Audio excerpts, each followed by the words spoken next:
大家好，我是慧慧。很多小朋友不爱吃山药和紫薯，自从我研究出这个做法，我家孩子3天2头点没药吃。下面我们一起来看一下吧。把山药去皮，切成薄片儿。平时我们可以多给孩子吃一点山药，它可以补脾养胃，增强免疫力。放入盘里。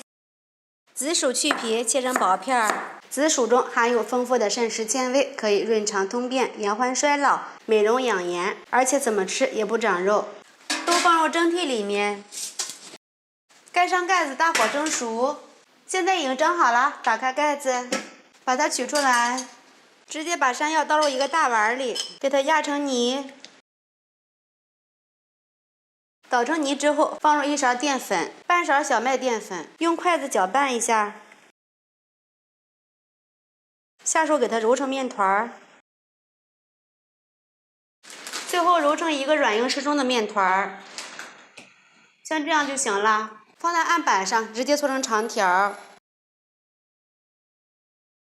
下大小均匀的剂子，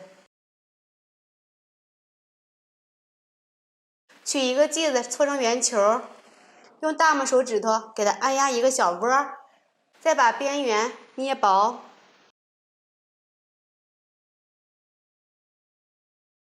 像这样一个小窝窝头的形状就行了。看一下，一会儿功夫做了一大盘，水开之后都下入锅里，轻轻的推动一下，防止粘连在一起，把它煮熟，煮至全部飘起熟透就可以出锅了。把它们捞出来，过一下凉水。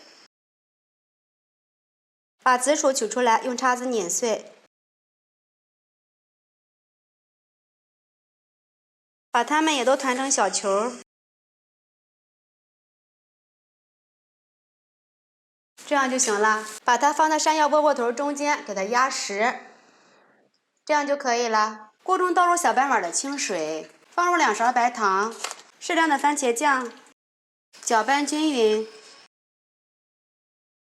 熬开之后，倒入点水淀粉，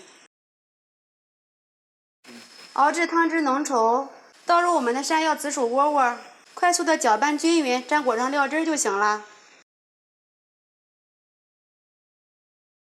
像这样子沾满料汁就行了，出锅。再撒上一点黑白芝麻，点缀一下，看着就非常的有食欲吧。色香味俱全，酸甜好吃又开胃，喜欢的朋友们就赶紧试一下吧。喜欢慧慧的视频，记得点击关注转发，拜拜。